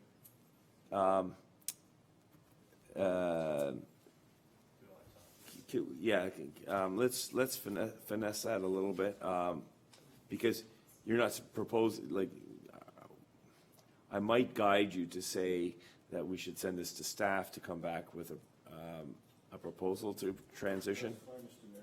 I'm willing to entertain that. It's something that would be reasonable, but at the same time, that's not a 40, that's a 60% increase. For the one, yeah, I think. Yeah, for the rural, 6,700, and add another 43 is 60% increase all at once. Anybody gets with that. I'd love to get a raise like that, but that's never happened. But I mean, to be hit like that, you know, even a 6-month graduation, that's all I'm asking. Any seconder for that? I will second to send it to staff for a recommendation, not 6 months. Yeah, that's So if fine. you want to change your motion to include sending it to staff. Well, yeah, that's what you asked us to Yeah. send that stuff, and that would be What's that? fine with me, Mr. Mayor. We have a time. Okay? Okay, so just on that, I'm going to ask staff to comment on that. Well, thank you for the question, and I'm going to be asking the treasurer to assist as well. But we've been working really hard to the timeline for this. I believe our current bylaw expires the 19th of July, is that correct? So we're under a really tight time crunch at this point in time, and I'm not too sure whether, I guess we practically could get it back for July 15th. Should we be directed to do so? Any other thing to add to that? So the amendment is to kick it back to, Director of Finance, please. Thank you, Mayor. Just to add a few comments. The background study that was presented to council in April was over a year of work. What that background study is, it's all the growth-related projects that every department has considered, reviewed in detail to determine which ones are related to growth and what percentage is related to growth. So this project involved this library, CMEO, Director of Planning, Director of Public Works, Recreation, everyone in this township that touches an asset. And obviously a lot of these projects are not a surprise to council. A lot of the road work that's related to the growth in the municipality, council has already considered when they approved the expansion of the boundary. There was an awareness that new roads had to be put in. The other major project, which is the rec center, there's been an awareness for quite a few years, before council even approved the rec center, that development charges would be used to finance it. So I'm very happy that none of these projects have been questioned at any time, because I think we've done a really good job communicating what projects are related to growth. Of course, we have to remember Bill 108, which is in existence. Right now, we can go ahead and approve this bylaw. However, they are still reviewing the sections that impact the Planning Act and the Development Charge Act. I believe comments are open until the end of August. At that point, we may have to be relooking at this. Every municipality would have to be. So my comment is, any deferral, obviously that's money that will never be collected. That's revenue that the township is foregoing.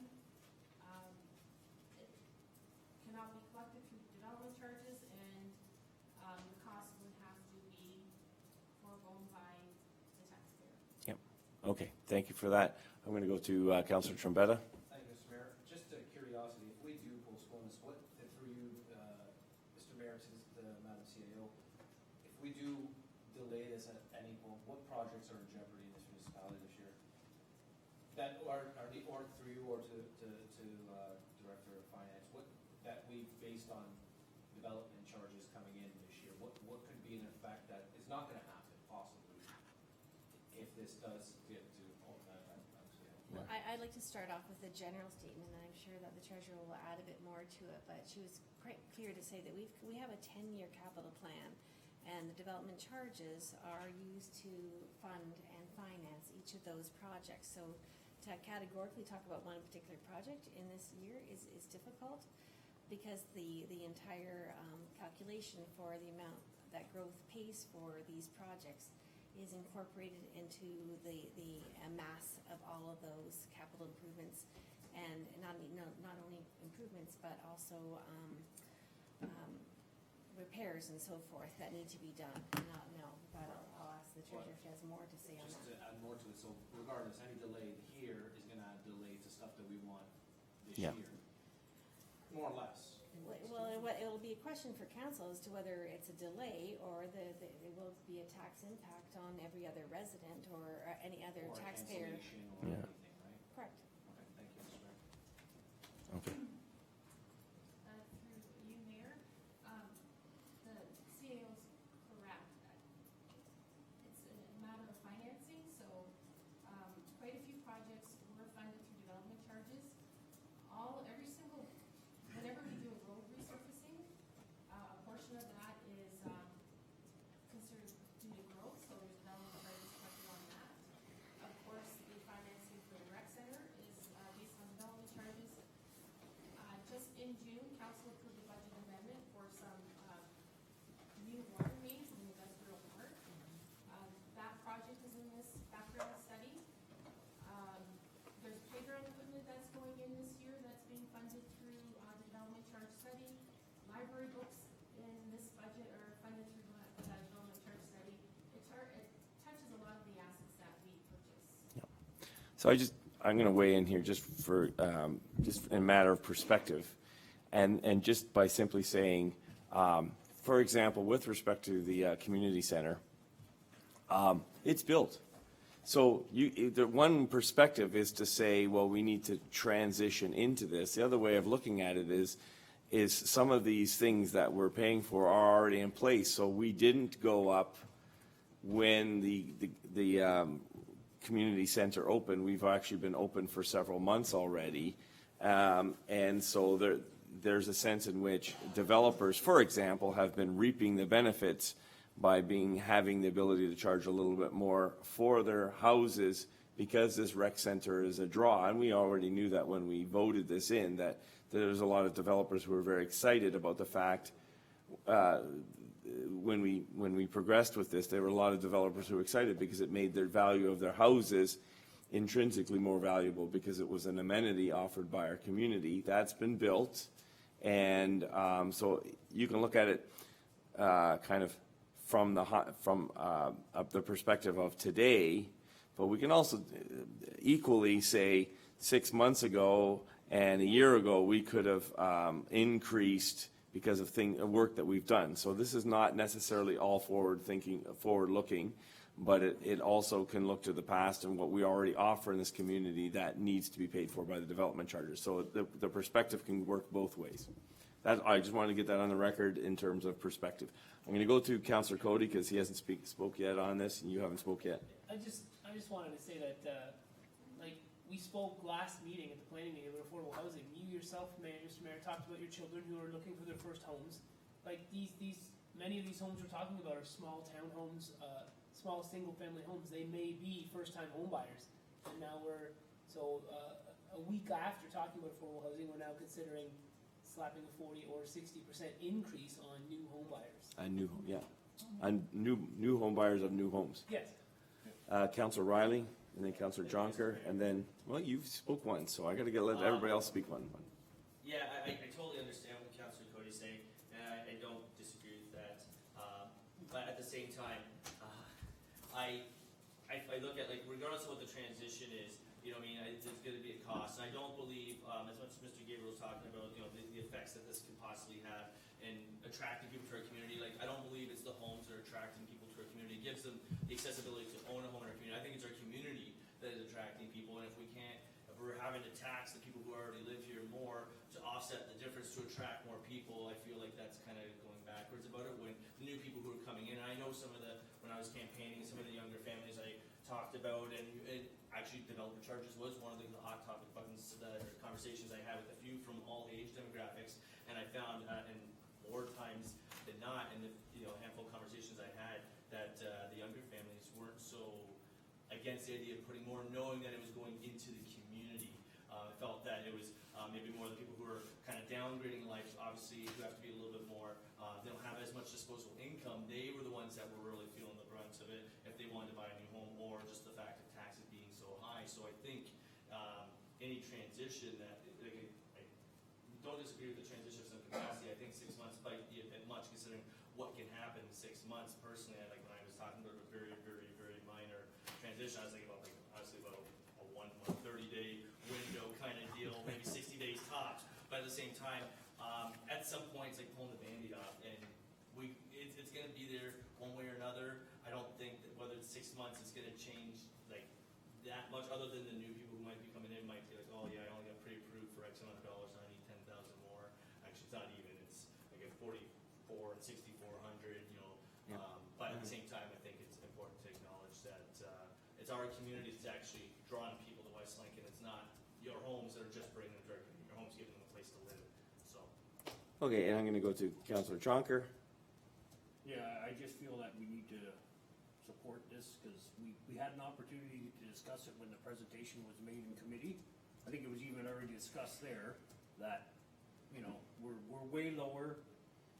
We need to do this, and the reasons were given at committee, if I remember correctly, and I think we just need to move forward and, yeah, it is frustrating. I'm a businessman too. When you see stuff go up, it's frustrating. There's no question about it. And, but at the same time, we have a treasurer that's counting on this coming in to help us, you know, support our what we've made commitments to already, so. Okay, so just so that we're discussing an amendment, which is a transitioning idea. So that's what's on the table, an amendment to the amendment.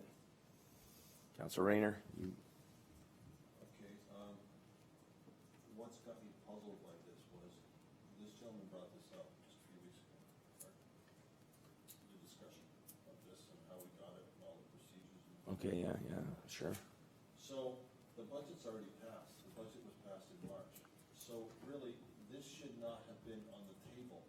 This should not have been considered that, oh, we're gonna get this through, nor should we have known back in January and February when the budget was put together, how much this gentleman was gonna come up with, this 4,300 for the country and all the rest of the stuff.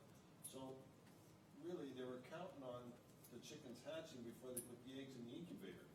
And this money right now should be set up for future consideration of the next budget, not incorporated on the previous budget when you didn't really know what this developer was, this guy was gonna say developer charge should be, and you had no idea if council was even gonna pass this. So this has puzzled me because I get the feeling this was based on the calculations that if we don't get this, we're gonna lose that and the other. Well, that meant you knew the number long before the presentation, and you incorporated the number without council even endorsing it or debating it or doing anything with it. That's not the normal procedure.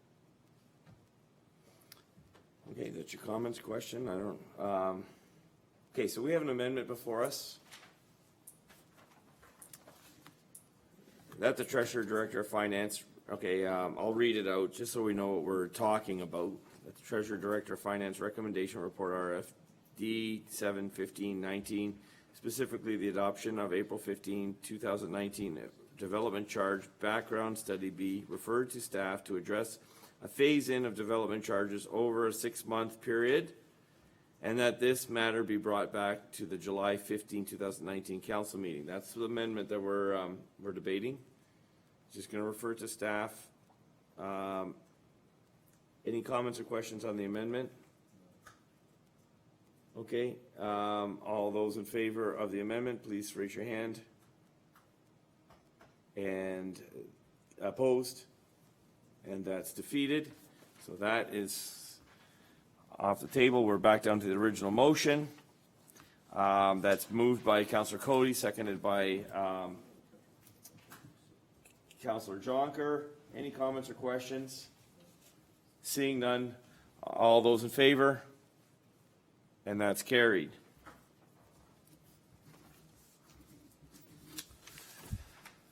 For the discussion. Director of Planning, Building, Recommendation Report, PD 93-19. Councillor Gannon, you have that resolution.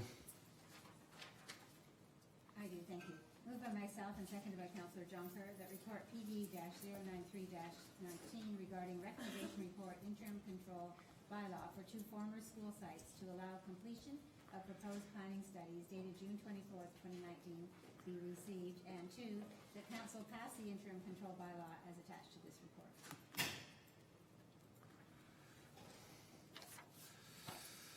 Moved by Councillor Gannon, seconded by Councillor Jonker. You've heard the resolution. Any discussion? Seeing none, all those in favor?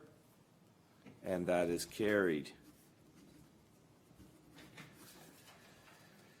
Councillor Riley, you have a resolution regarding City of St. Catharines resolution free menstrual products at city facilities.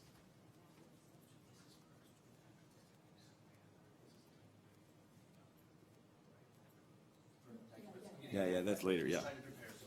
That's later, new item, yeah. All right, thank you, Mr. Mayor. Moved by myself, second by Councilor Rayner, that correspondence from the City of St. Catharines dated June 19, 2019, requesting support of their resolution as adopted at their June 10th, 2019 council meeting with respect to working towards providing free menstrual products, pads, and tampons in all public-facing municipally ran facilities be received, and whatever we discuss this evening.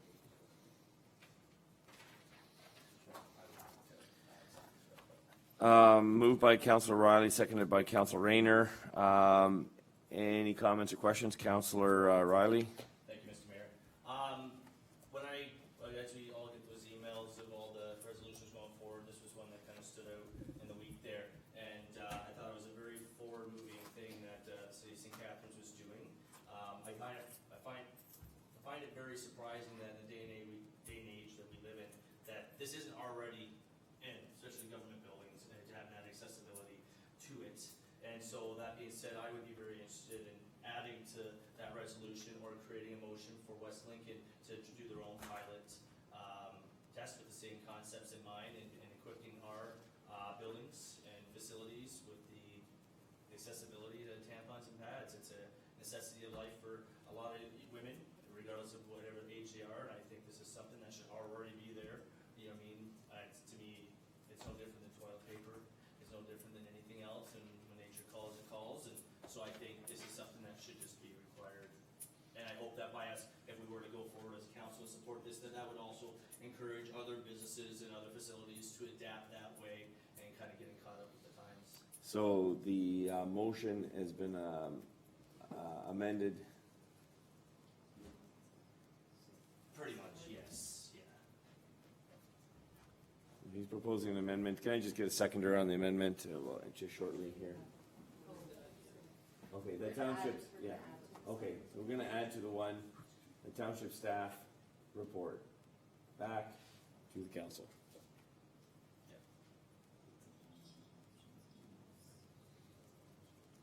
Outlining options and costs.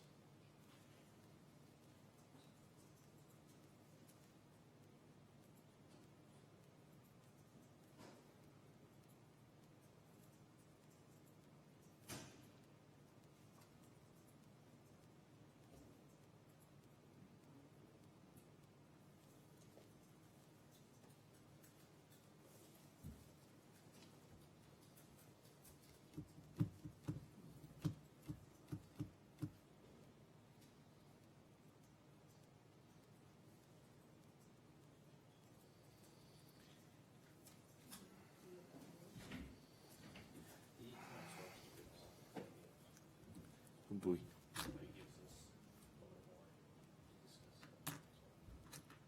Oh, yeah, they're gonna write that out.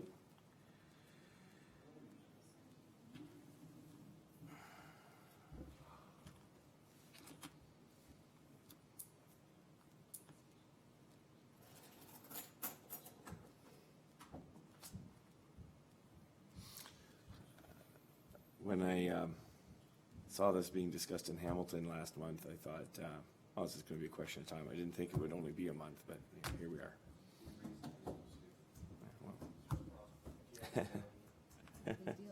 It was a big deal there.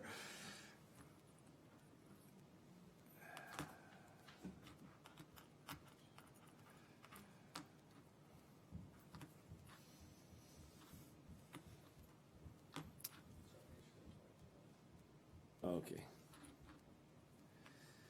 Sometimes we complain that we have to speak long motions. The clerk has to write them out. Okay.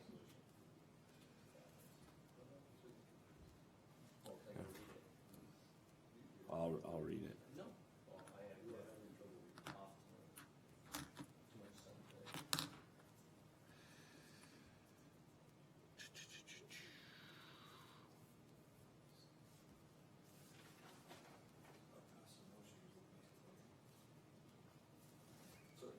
Just chillax, everybody. I've been at this for 12 and a half hours now. All right, I'll just... Okay, so you heard the resolution so far, and that township staff report back to council outlining options and costs for a pilot project that would offer menstrual products in selected recreation centers and library locations, and that the evaluation of the pilot project also include qualitative data from people using the products, and that the results of the pilot project inform the feasibility of expanding the provision of free menstrual products in all public-facing municipal buildings. Comments or questions? No, we just added it, so as long as the seconder doesn't object. Any comments or questions? Seeing none, all those in favor? And that's carried.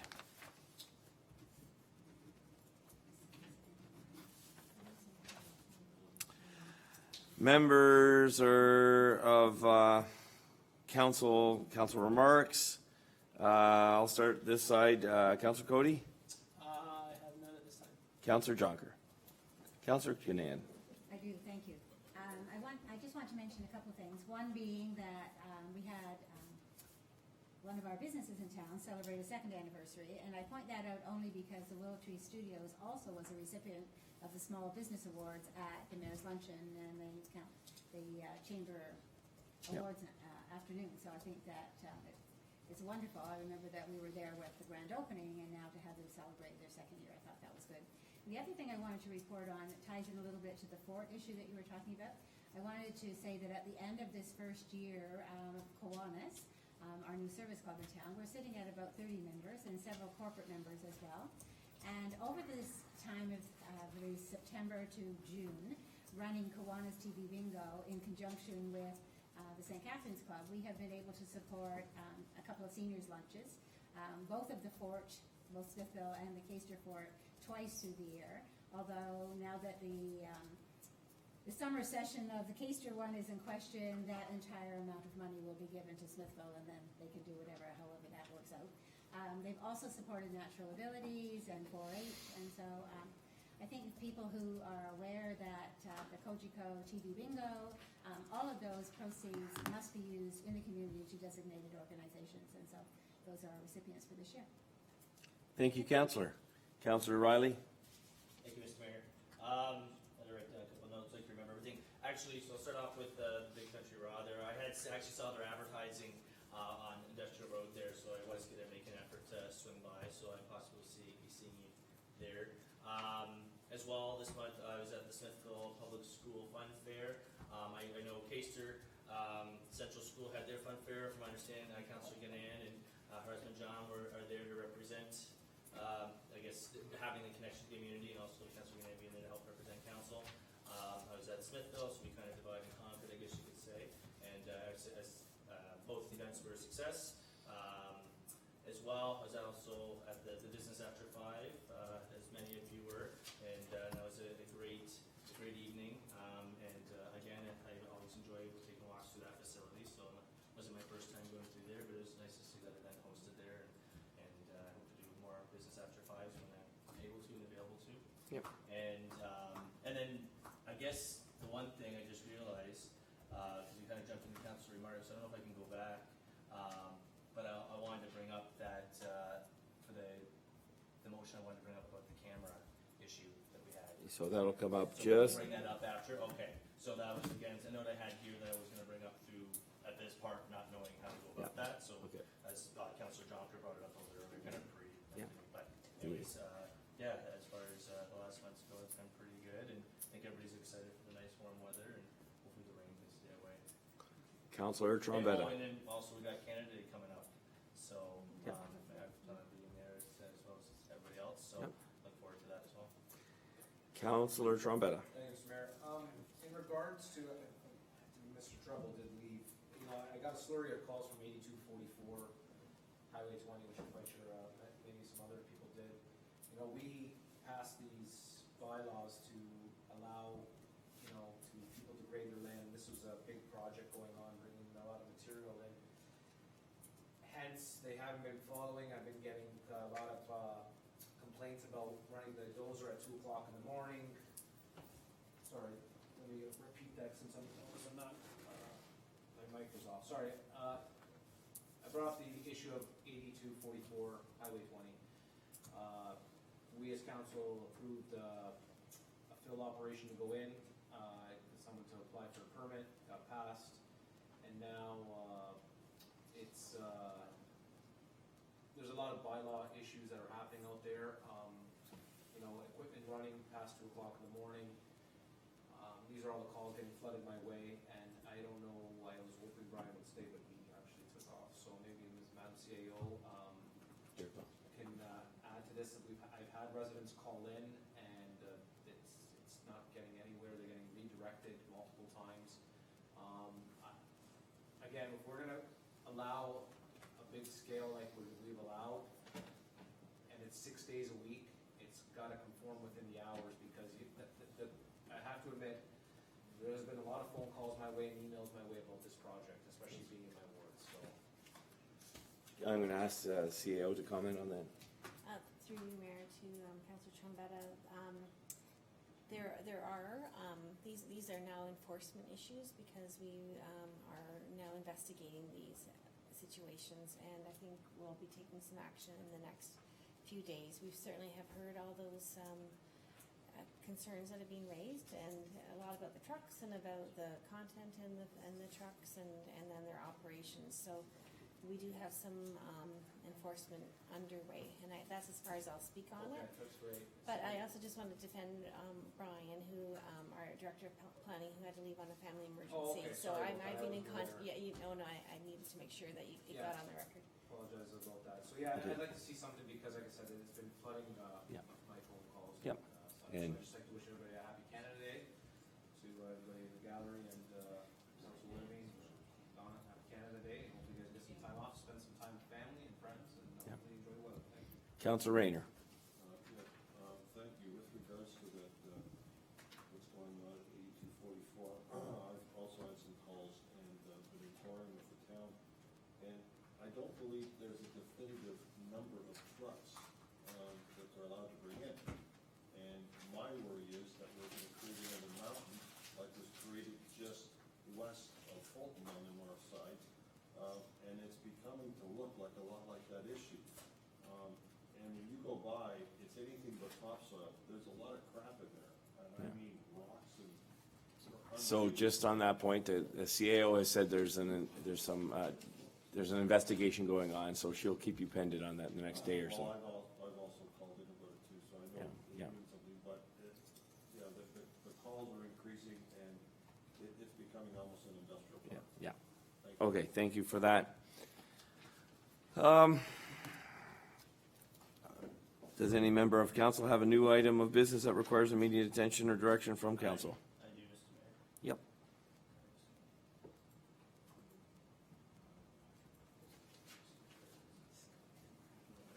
Thank you, Mr. Mayor. Through you, moved by myself, second by Councillor Trombetta, that that new business of item be introduced, being posting of notice on the township's website of videos of future council and or standing committee of council meeting that did not video and or audio tape. Okay.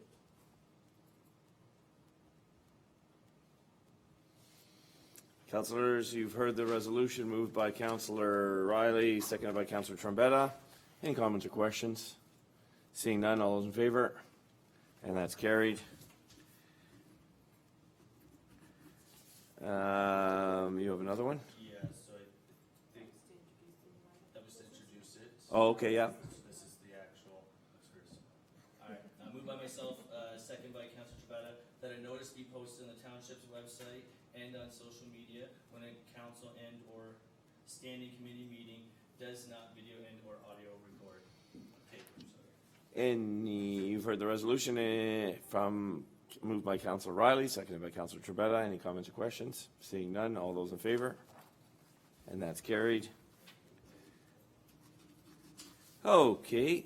Councillor Jonker, you have the opportunity to read out the bylaw numbers. Go ahead. Before I do, I guess a quick question. 53 is missing on here. Do I just add it on? Yeah, it is on, It's on here. it's on page Yeah, it's on 258. page 4, I guess? 258. But do I just add it on here? It's not typed onto what I'm supposed to read out? yes. Okay. I will add it on. You can, No, it should be on it, sorry. There we go. Now, sorry, we have to pull bylaw 2019-51, the bylaw to impose the development charges. So that bylaw number has to be pulled off. that one has to be pulled off, so don't read it. Why? Because we, You're doing a phase in, aren't you? No, sorry, yes. she's okay. She's okay. A lot of discussion, but no. Yeah, it's okay. That didn't, I'm gonna read them all now, and I'm adding 53 on here. go ahead. Moved by myself and seconded by Councillor Ganam, that leave be granted to introduce bylaws number 2019 dash, and then they all start that way, 50, 51, 52, 53, 54, 55, 56, 57, and 58. And that the same shall be considered to have been read a first, second, and third time with one reading, and are hereby adopted, and that the mayor and the clerk be and are hereby authorized to sign and affix the corporate seal thereto. Any rule of this council to the contrary notwithstanding. Councilors, you've heard the list of bylaws. Any comments or questions? Councilor Trombetta? No, Mr. Mayor, I won't be able to vote on bylaw item number C.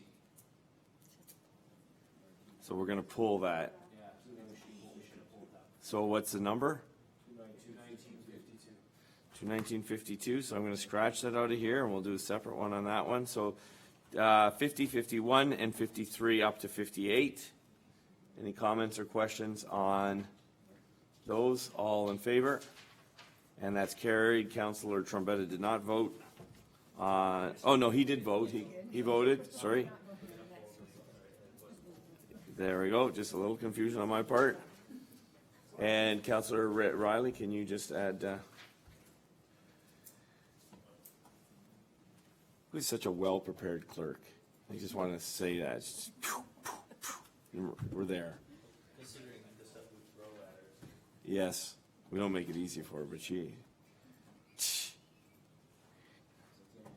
Bylaw. I know, he's a conflicted person. Yeah, go ahead, actually, you read it, yeah. All right, 9:42 here, there we go. All right, moved by myself, second by Councillor Rayner, that leave be granted to introduce bylaw number 2019-52, and that the same shall be considered to have been read a first, second, and third time with one reading and are hereby adopted, and that the mayor and clerk be and are hereby authorized to sign and affix the corporate seal thereto, and any rule of this council to the contrary notwithstanding. Councilors, you've heard the resolution, moved by Councilor Riley, seconded by Councilor Rayner. Any comments or questions? All those in favor? And that's carried, and it should be noted that Councilor Trombetta did not participate. I would like to declare, concluding our business, I'd like to declare that the meeting is now over at 9:42. Thank you very much, and have a good evening.